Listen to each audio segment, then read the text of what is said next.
एक बार अगं माझ्याकडे बाई मला अगं मला धरून न्यावं लागतंय बाई. आयो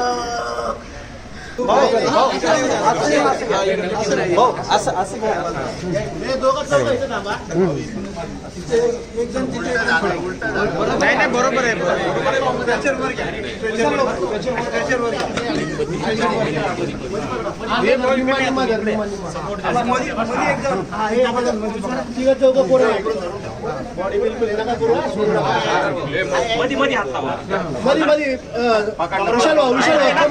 कमरेच्या खाली कमरेच्या खाली घेते बाजूला ॲम्ब्युलन्स मध्ये जाऊ दे. ॲम्ब्युलन्स मध्ये जरा बाहेर काढा त्याला.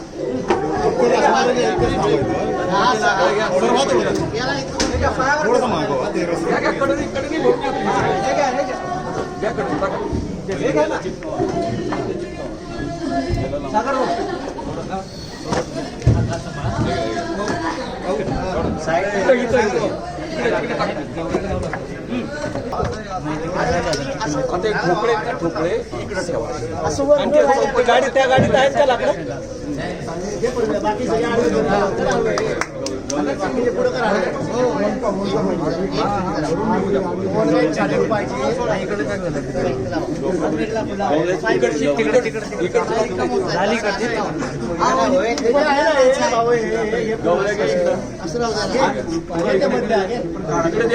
जास्त आहेत ना ते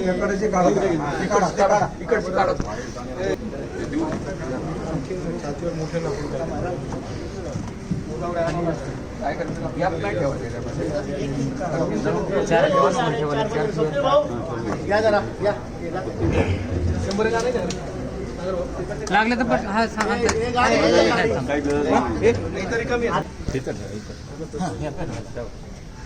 आणि असं पुढे पुढे चला बरं का. असं पुढे पुढे चला. असं ठेवा एक ठेवलं तरी काय अडचण ठेवा.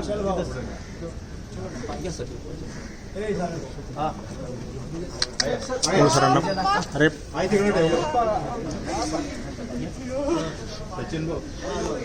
ते मेणबत्ती घ्या हातातली. विशाल भाऊ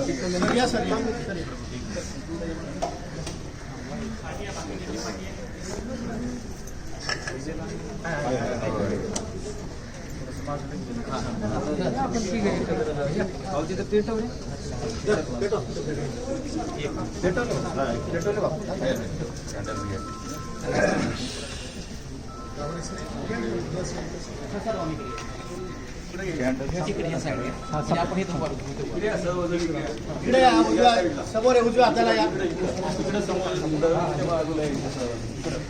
थोडं मागं मागं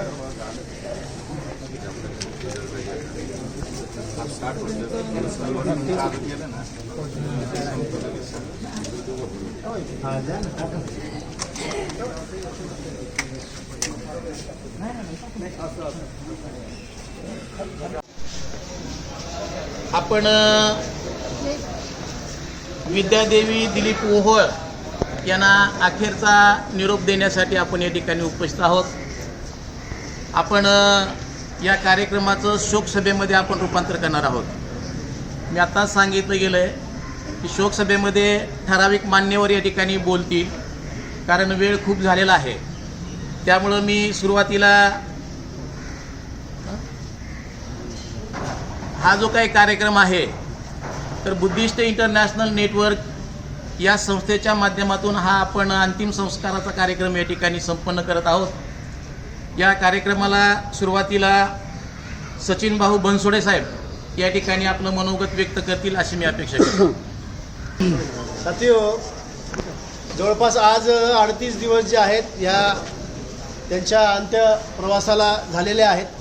38 दिवसापूर्वी कराड येथे छोटंसं व्हायरल इन्फेक्शन होऊन त्यांना त्या ठिकाणी ॲडमिट करण्यात आलं होतं आणि त्याच दिवशी म्हणजे 27ला आणि 28ला पुण्यामध्ये केडर कॅम्प होता आणि केडर कॅम्प असल्यामुळे त्यांची परवानगी घेऊन पवार सरांनी कुठलाही विचार न करता भव्य दिव्य असा महापुरुषांचा उद्देश डोळ्यासमोर ठेवून मॅडमला त्यांनीच मला सांगितलं की मॅडम त्यांना असं म्हणाल्या की सचिन बराच दिवस झालं तुमचा केडर कॅम्प जो आहे तो मागतो आहे, त्यामुळे तुम्ही माझी काळजी करू नका, तुम्ही कसल्या परिस्थितीत मी माझं बघते, तुम्ही कसल्या परिस्थितीत केडर कॅम्पला निघून जा.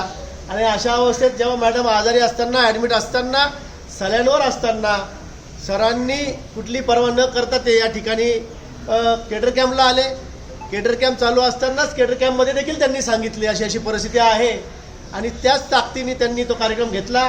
फार उशीर झाल्यामुळं त्यांना थांबावं लागलं आणि शेवटचं जेव्हा त्यांना सोडायला गेलं, सागरभाऊ कांबळे त्यांना सोडायला गेले, तेव्हा शेवटची चर्चा मॅडमसोबत त्यांनी या ठिकाणी केली आणि त्यावेळेस त्यांनी म्हटले की माझी काळजी करू नका, तुम्ही उद्या या, मी व्यवस्थित आहे, तुम्ही सावकाश या. अशा परिस्थितीला ही फॅमिली चळवळीमध्ये फार मोठं योगदान आहे. काय तुम्हाला कोणाला सांगायची गरज नाही.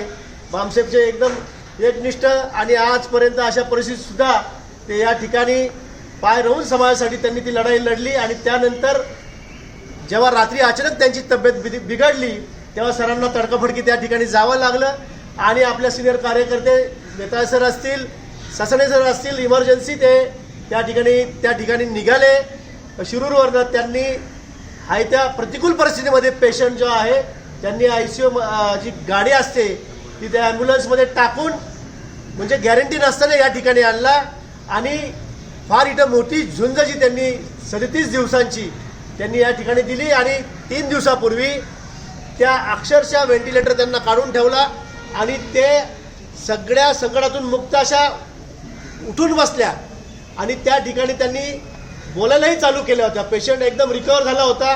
11th आवरला काही इन्फेक्शन झाल्यामुळे त्यांना ताप आला आणि अचानक त्यांची तब्येत जी बिघडली.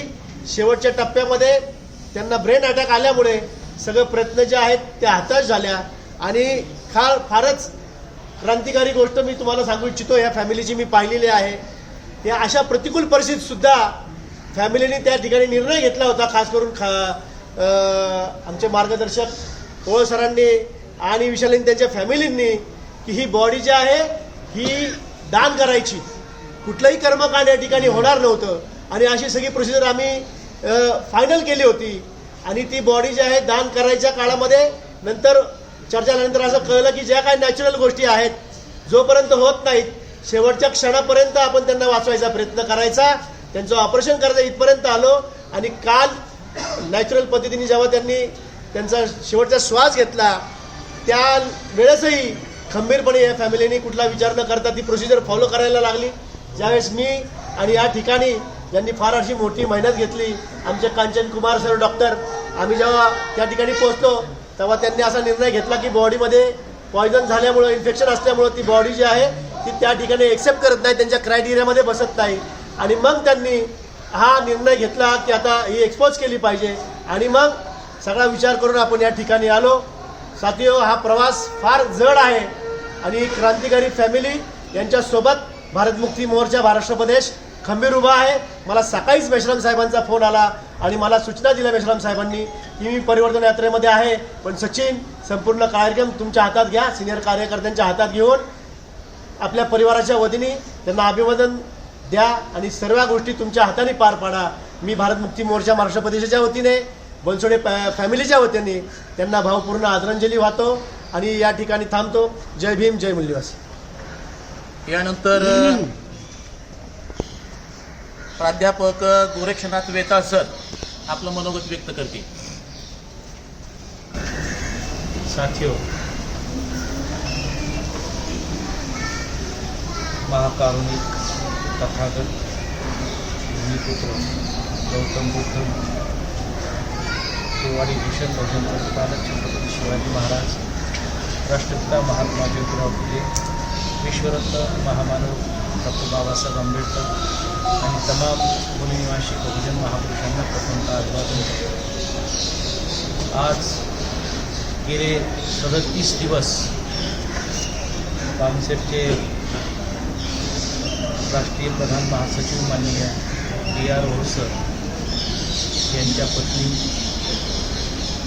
आम्हा सर्व बामसेफ कार्यकर्त्यांच्या भगिनी, समाजाच्या मातोश्री, सर्वाधिक कोणी जर दिली असेल तर ती विद्याताईंनी आमच्या मातोश्रींनी दिलेली आहे.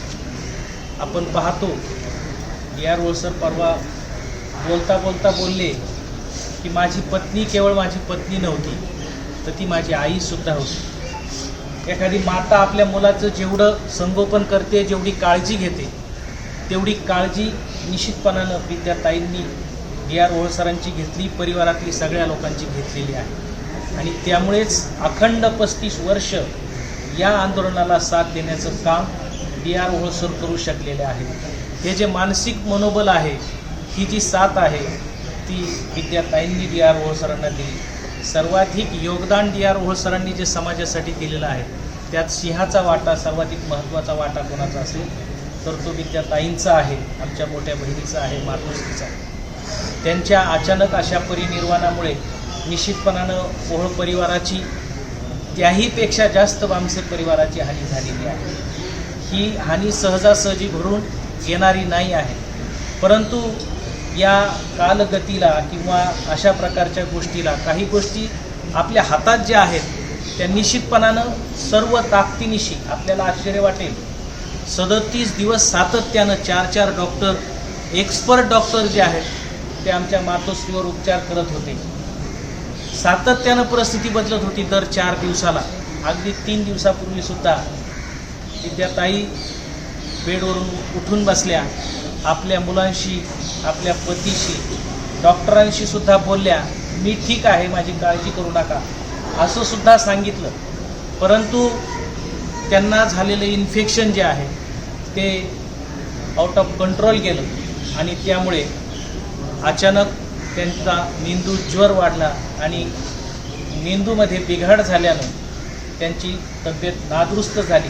सर्व वैद्यकीय प्रयत्न जे आहेत ते करण्याची शर्त झाली.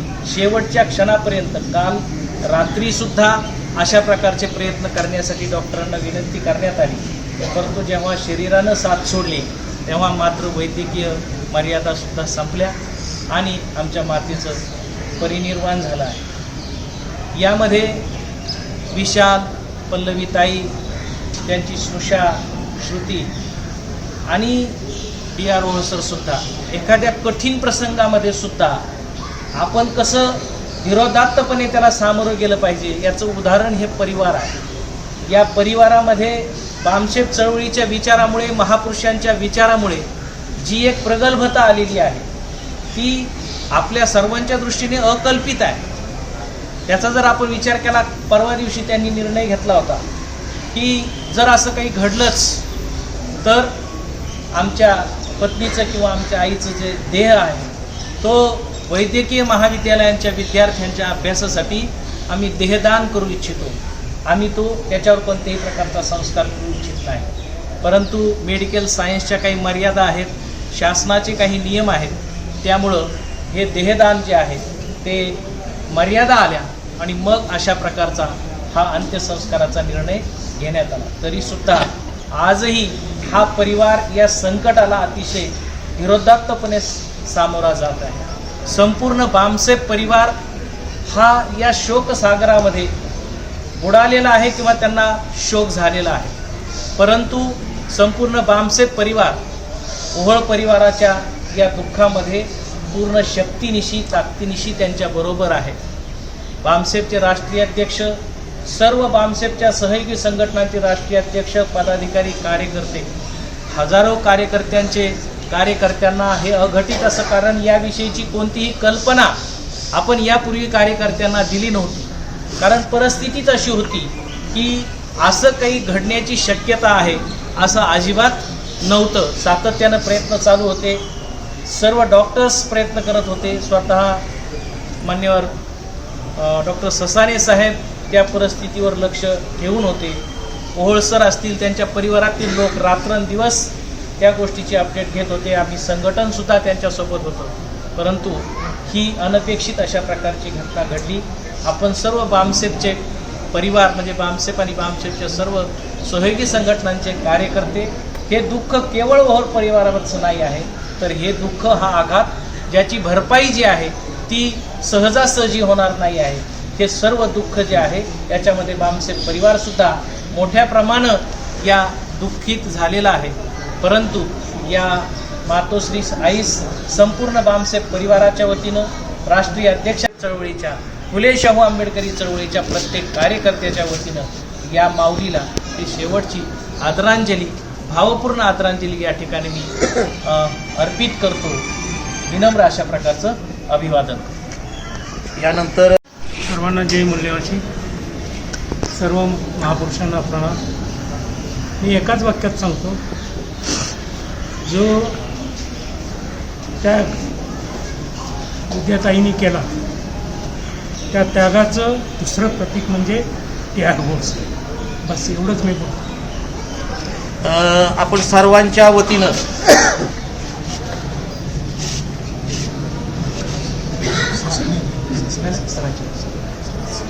सर्वांच्या वतीनं doctor मगाणे sir, doctor Magan Sasane sir, अध्यक्ष इंपा, हे आपलं मनोगत व्यक्त करतील.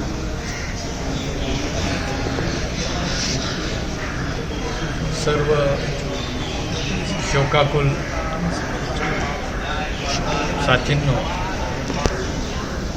मित्रांनो, विद्याताई दिलीप ओहोळ यांच्या अखेरच्या निरोप देण्यासाठी आपण इथे जमलेलो आहोत. मित्रांनो, तथागत बुद्धांना एक प्रश्न विचारला होता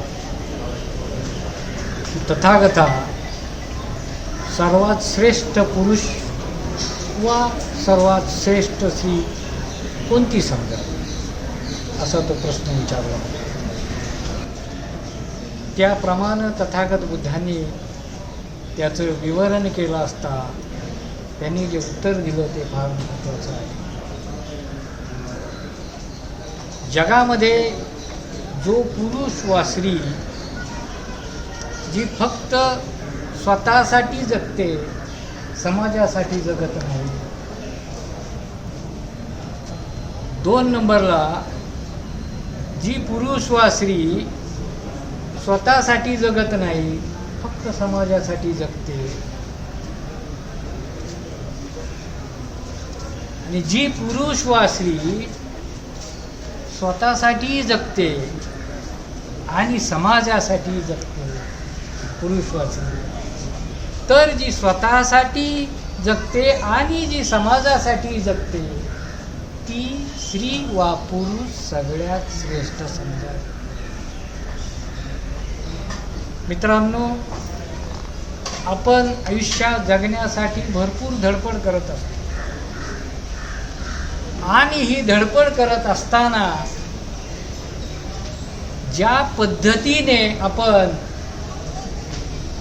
आपल्या त्यागाला समाजाप्रती झोकून दिलेलं असतं हे सर्वात वाखाणण्यासारखं. ओहोळ सरांबद्दल सर्वांना माहीतच आहे, पण असंही म्हणतात की प्रत्येक पुरुषामागे एक स्त्री असते. असंच नाही, स्त्रीच्या मागे सुद्धा एक पुरुष असतो. असंच नाही, स्त्रीच्या मागे सुद्धा एक पुरुष असतो आणि पुरुषाच्या मागे सुद्धा एक स्त्री असते. हे बॅलन्स आहे. आणि म्हणून प्रत्येक स्त्री पुरुषाला तथागतांच्या सांगण्याप्रमाणे जर मोक्ष मिळवायचा असेल तर हा जो मार्ग आपल्याला घालून दिलेला आहे धम्माचा मार्ग म्हणजे समाजाचा मार्ग, धम्म म्हणजे समाजाचा मार्ग. त्या मार्गाशिवाय तुम्हाला मोक्ष मिळू शकत नाही, हा त्याचा सरळ अर्थ. आणि म्हणून विद्याताईंनी केवळ ओहोळ सरांची पत्नी व आई एवढंच त्यांचं फीड मर्यादित नव्हतं. तुम्हाला माहीत असेल का नाही, यांनी महिला प्रचारक म्हणून भूमिका अदा केलेली आहे. हे साधारण गोष्ट नाही. जेव्हा महापुरुषांच्या विचाराचे प्रचारक महिला नव्हत्या तेव्हा यांनी घराबाहेर पडून प्रचारकाची भूमिका अदा केलेली आहे. ही साधारण गोष्ट नाही. आणि म्हणून मोक्ष मिळवणे म्हणजे नेमकं काय ते यातच दडलेलं आहे. ब्राह्मणी मोक्ष हा मेल्यानंतर असतो, पण तथागत बुद्धांनी जो मोक्ष तुम्हाला मिळवायला सांगितला हा जिवंतपणे मोक्ष मिळवता येतो. आणि म्हणून मी असं म्हणेल की त्यांनी जो त्याग केला तो त्याग करताना त्यांनी स्वतःमधला राग, लोभ, द्वेष बाजूला ठेवलेला आहे. त्यागला त्याचा सुद्धा त्याग.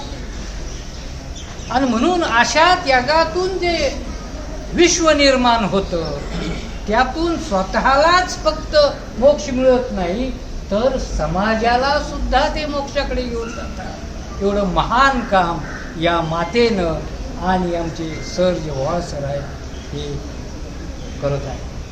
आणि म्हणून जास्त काही न बोलता दुःखांकित मित्रांनो मी एवढंच सांगेल की ह्या मातेचा, ह्या परिवाराचा आदर्श घेण्याची तुम्हाला फार मोठी संधी आहे आणि ती तुम्ही घ्यावी आणि स्वतःलाही मोक्ष मिळवून द्यावा आणि त्याचबरोबर समाजालाही मोक्ष मिळवून द्यावा असं आपण कराल अशी आशा ठेवतो. एवढेच बोलून इथे थांबतो. धन्यवाद. जय हिंद.